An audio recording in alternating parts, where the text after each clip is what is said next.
মহেশতলার আকরা ফটকে অবৈধ মদের ঠেক ভেঙে দিল উত্তেজিত জনতা। উত্তেজনা ও সন্ধ্যা পর্যন্ত। দক্ষিণ 24 পরগনার মহেশতলা পৌরসভার 7 নম্বর ওয়ার্ডের রবীন্দ্রনগর থানার অন্তর্গত আকরা ফটক এলাকায় দীর্ঘদিন ধরে অবৈধভাবে চলছিল জুয়া সাতটা মদের আসর। দিনের বেলাতেও কচি কাচারা স্কুলে যেতে ভয় পাচ্ছিল। সন্ধ্যের পরে সেই উৎপাত আরও বেড়ে যেত। এরই প্রতিবাদে স্থানীয়রা ওয়ার্ডের তৃণমূল কাউন্সিলরকে সঙ্গে নিয়ে পুলিশ প্রশাসনের উপস্থিতিতে একটি প্রতিবাদ মিছিল বের করেছিল। শান্তিপূর্ণ মিছিল প্রায় শেষই হয়ে এসেছিল 5টার মধ্যে। এমন সময় এক অবৈধ কারবারি মিছিলে অংশগ্রহণকারীদের উদ্দেশ্য করে কটূক্তি করে। এরই প্রতিবাদে উত্তেজিত জনতা সেই সমস্ত মদের দোকানগুলি ভেঙে ভেতরে থাকা সমস্ত মদ বাইরে এনে খুলে ফেলে দেয়। পরে রবীন্দ্রনগর থানার পুলিশ ঘটনাস্থলে পৌঁছে পরিস্থিতি সামাল দেয়। পুলিশ সূত্রে দাবি, অবৈধ ব্যবসায়ীরা ঘটনার পর থেকেই এলাকা ছাড়া। এখনো পর্যন্ত ঘটনায় কেউই গ্রেপ্তার বা আটক নেই। মহেশতলা পৌরসভার 7 নম্বর ওয়ার্ডের তৃণমূল কাউন্সিলর সব্যসাচী বসুর দাবি, কতিপয় ব্যক্তি নিজেদের স্বার্থে এই ব্যবসাগুলি চালায়। স্থানীয় জনগণ যখন উত্তেজিত হয়ে সম্মিলিতভাবে আন্দোলন করছে, তখন এই অবৈধ ব্যবসা সম্পূর্ণরূপে বন্ধ হয়ে যাবে।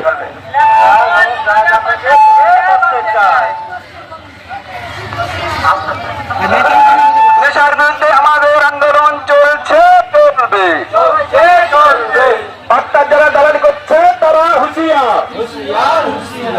এলাকার বার্তা মদ গাঁজা বিক্রি করতে দিচ্ছি না, দেব না।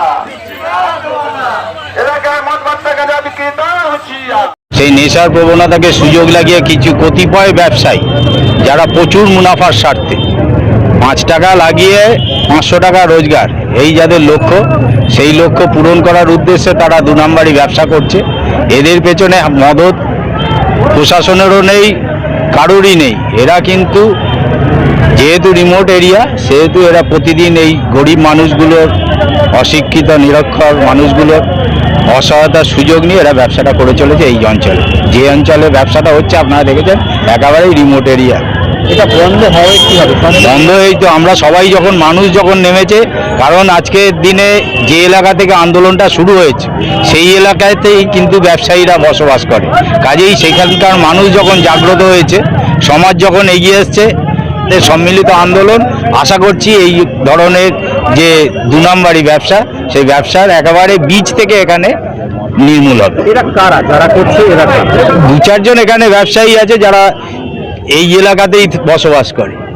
নির্দিষ্ট এদের দোকান নেই যে যেই দোকান থেকে বিক্রি হচ্ছে আপনাকে বলবো ওই দোকানে চলে যান পাবেন, সেরকম তো না। এরা কেউ সাইকেলে, কেউ মোটর বাইকে, এইভাবে ব্যবসাটা মোবাইলের মতো ব্যবসাটা করছে। এবং এখানে যারা ক্রেতা আসছে বাইরে থেকে অনেকে আসছে, যারা এই ধরনের সুযোগ সুবিধাগুলো এই রিমোট এরিয়ায় এসে নেবার চেষ্টা করছে। এখানকার মানুষ যখন জাগ্রত হয়েছে, আশা করছি এই ব্যবসা আর এখানে চলবে না। সব্যসাচী বসু, আপনি কাউন্সিলর 7 নম্বর ওয়ার্ড। বিক্রি করা বন্ধ করেছি, গাঁজা বিক্রি করা বন্ধ করেছি। এখান দিয়ে মহিমের সঙ্গে সঙ্গীত অনেকগুলো দলবদ্ধা নিয়ে ধান খেতির মোড়ের মধ্যে বিক্রি করা শুরু করেছে। ওখানে বিভিন্ন রকমের মিটিং শুরু করেছে, গুপ্ত মিটিং। এই এনাকে মার্ডার করব, ওকে গুলি চালাবো, আমাদেরকে ভয় পাওয়াচ্ছে। আমরা কিন্তু ভয় করব না। আমরা চাই এই নেশা বন্দি করেই ছাড়বো। সমাজ বিরুদ্ধে লড়াই আমরা ছাড়বো না, পিছনে হাঁটবো না। আমাদের এই লড়াই চালিয়ে যাব। আমাদের যত ভয় দেখাক, আমরা ভয় পাবো না।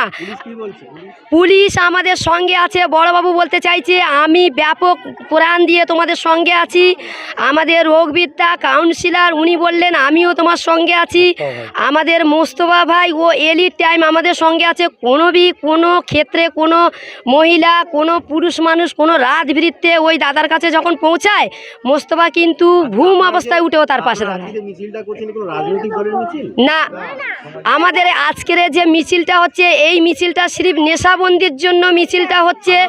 হ্যাঁ, এটা 2 নম্বর। আমার নাম অজিদা বিবি, আর আমি এই নেশাবন্দির জন্য উপযুক্ত হয়ে বিভিন্ন রকমের লোক, আমাদের এই মধ্যে এতগুলো লোক সব দাঁড়িয়ে আছে, সব এই একই অবস্থায়, একই আওয়াজে, যে 2 নম্বরই বিজনেস আমরা দেখতে চাই না। হ্যাঁ, বন্ধ করতে চাই।